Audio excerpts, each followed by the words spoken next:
At this point, we need to start the hashtag Frankie was right. There are so many themes to break down in this episode. I'm just going to give my initial thoughts here. So big time spoilers if you aren't up to date with X-Men 97. Crazy to see Bastion show remorse when he is the reason why his mother is like this in the first place. My new favorite thing in this world is watching Cyclops get in someone's ass. And today it was Charles's, which he 100% deserved. It seems to me that Charles never understood or wanted to understand the burdens of being a pioneer and a revolutionary. Because the standard caveat that comes with champion for radical change, saying that change is your legacy. It's for future people. And I feel like Charles never considered that for his children. Children that he recruited into this cause. And now that he's seen the consequences of bringing in people that he loves to his cause, he's like having feelings of remorse. I love seeing the X-Men strategize on how they're going to jump people. The whole time, Cable is sitting there with his gun ready just in case something else pops off. Wonder where he learned that from. Look at Salvamente in his original suit. I'm glad Storm was there to remind these two bozos not to create neutralizing tech. Speaking of Storm, I am so happy to see her relationship with Jean actually fleshed out. Because in the original series, I never read them as friends, and they are best friends. Like,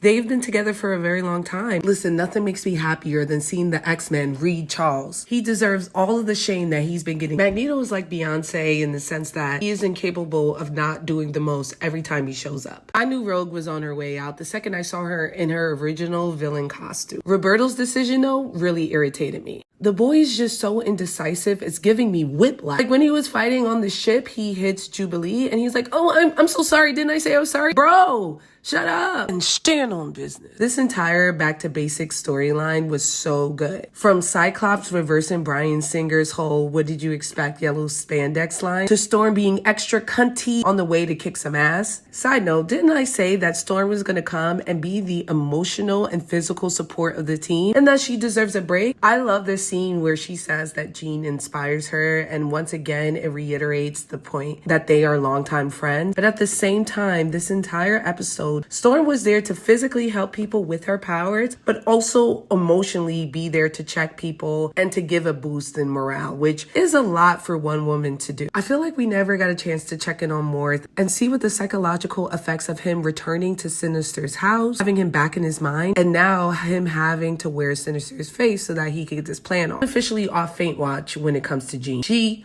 cooked the way that I always knew she could, and I loved every second of it. It had to be so heartbreaking for her to fight Cable. I hope she took some solace in the fact that Cable's suit did not fit. This is way too tight, my guy. Why is the V this deep? So back to that apology that a lot of you owe me. I've been trying to warn y'all since I started the recaps of the original series that Magneto is legit a terrorist. Yes, he was correct about human nature and the way that people weaponize discrimination so that they could be on top. But his goal was never equality and coexistence. It was domination. And from season 1 of the original series, he's been ready to kill anyone who doesn't stand with him. So none of his actions should come as a shock to you. He's always spitting a rhetoric on how much mutant lives mean to him, and he's willing to do something this heinous to a fellow mutant. I'm Wolverine's #1 hater, but I have to admit he was a hero and did not deserve what happened to him. And that's the irony of him being a Holocaust survivor. It's the fact that he's willing and ready to terrorize other people in the way that he was. And it's crazy to me that he would do something terrible to Wolverine after Charles violated his mind, because I guarantee you that he was reliving the events of the Holocaust, because